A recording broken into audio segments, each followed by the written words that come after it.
O Comitê Estadual de Prevenção e Enfrentamento ao Tráfico de Pessoas, o CETRAP, junto com o Conselho Estadual de Defesa dos Direitos da Criança e do Adolescente, estão realizando o primeiro simpósio regional Centro-Oeste de enfrentamento ao tráfico de pessoas. O evento começou dia 15 e vai até amanhã. Tem como objetivo estabelecer uma rede de atenção às vítimas, além de fortalecer as ações de prevenção e enfrentamento às violações de direitos. Para falar sobre isso, eu converso agora ao vivo, aqui no Jornal da Manhã, com o coordenador do comitê, Álvaro Daniel de Souza. Bom dia, obrigado pela sua presença aqui com a gente. Bom dia.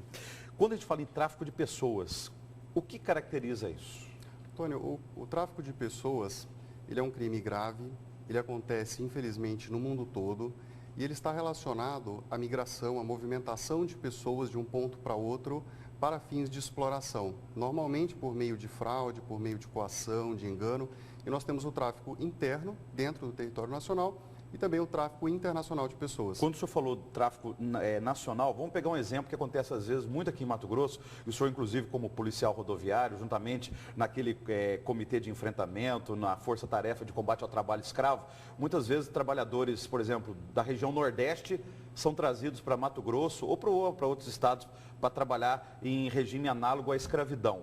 Isso pode ser caracterizado como tráfico de pessoas? Certamente, certamente. A Polícia Rodoviária Federal, em parceria com as demais instituições que têm competência para atuar nessa área, o Ministério do Trabalho, o Ministério Público do Trabalho, o Ministério Público Federal, demais instituições, tem uma atuação muito forte nisso, porque essa mobilidade de pessoas, né?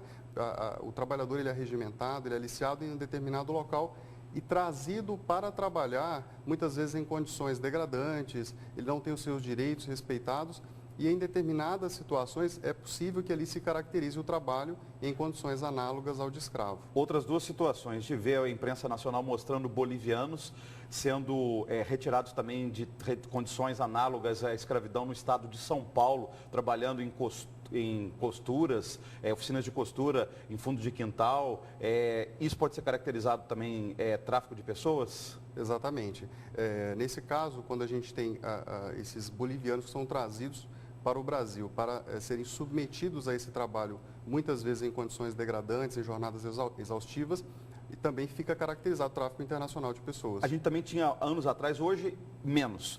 Brasileiros que eram convidados para trabalhar na Espanha e aí chegavam lá, acabavam sendo escravizados na área da prostituição. Isso também pode ser caracterizado tráfico de pessoas? Sim, na verdade, essa é a hipótese mais comum de tráfico de pessoas. A gente não tem números muito precisos sobre a realidade do tráfico de pessoas, como isso impacta, porque é um crime praticado muito às escuras, né? Não há naturalmente evidências muito claras sobre a ocorrência. Mas esse tráfico internacional de pessoas para fins de exploração sexual acontece bastante, ele é punido pela legislação brasileira e é uma linha muito forte também de atuação do nosso comitê. Por falar em lei, o que nós temos no Brasil de marco legal no combate ao tráfico de pessoas? O nosso Código Penal, ele tem hoje 2 artigos que falam expressamente sobre tráfico de pessoas para fins de exploração sexual. Recentemente, agora no mês de outubro, nós tivemos a publicação de uma nova lei, um marco legal sobre tráfico de pessoas, que entrará em vigor na semana que vem. Então, esses 2 artigos serão revogados e no lugar dele a gente tem um novo artigo no Código Penal tratando sobre tráfico de pessoas, com uma pena que vai de 4 a 8 anos, e ele contempla muito mais que o tráfico para fins de exploração sexual. A gente tem agora também tipificado, a partir da semana que vem, o tráfico para fins de adoção ilegal, o tráfico para trabalho em condições análogas ao de escravo, remoção de órgãos, enfim, uma série de possibilidades. E aí, desde o dia 15, aqui em Mato Grosso, está havendo uma discussão que não interessa não só a Mato Grosso, mas também aos demais estados da região Centro-Oeste. O que vocês estão debatendo nesses dias até amanhã? O nosso simpósio regional, ele é promovido, como você disse, pelo nosso Comitê de Enfrentamento e também pelo Conselho de Defesa dos Direitos da Criança e do Adolescente. E ali a gente está discutindo assuntos relacionados a políticas públicas de prevenção e de repressão ao tráfico de pessoas e também exploração sexual de crianças e adolescentes. Então, é uma oportunidade para que diversas entidades públicas e privadas de toda a região Centro-Oeste possam trocar experiências, compartilhar boas práticas para que o enfrentamento ele possa acontecer de uma forma muito mais eficaz, de uma forma mais eficiente. E até, inclusive, capacitação de agentes fiscalizadores como policiais para detectar quando uma pessoa está sendo traficada e aí haver o combate. É isso? Isso é fundamental. Ao longo do ano, as campanhas que a gente tem feito sobre enfrentamento ao tráfico de pessoas, esse é um ponto que a gente realmente priorizou.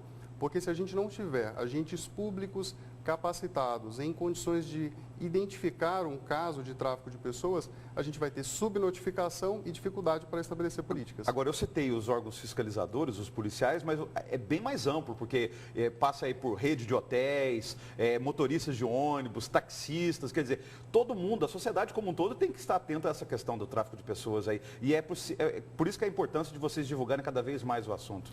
Com certeza. As entidades privadas que possuem uma atuação que permite viabilizar ou fomentar a prevenção ao tráfico de pessoas, elas devem sim ser engajadas.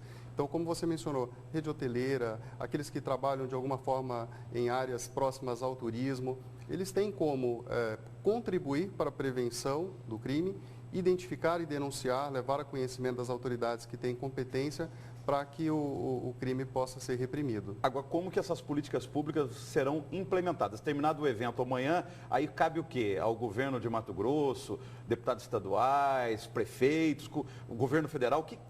Qual que é a autoridade responsável para colocar em prática essas políticas públicas? Certo. O nosso objetivo com o evento é apresentar ao governo do estado uma proposta para estabelecimento de uma política estadual de enfrentamento ao tráfico de pessoas. Nós temos já uma política nacional que foi estabelecida lá em 2006, temos planos nacionais de enfrentamento e o nosso objetivo é trazer para a realidade do Mato Grosso, trazer para as nossas peculiaridades, políticas públicas que sejam eficazes no enfrentamento. Então, a gente discute ao longo desses dias no nosso evento para, ao final, apresentar ao governo do estado a proposta para uma política estadual de enfrentamento ao tráfico de pessoas. Por nós estarmos num estado que faz fronteira com a Bolívia, esse trabalho deveria ser intensificado nos municípios matogrossenses que fazem fronteira com o país vizinho?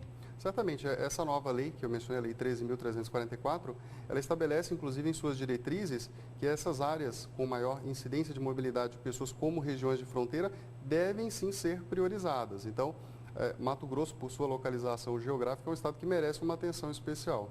O evento está acontecendo onde aqui em Cuiabá?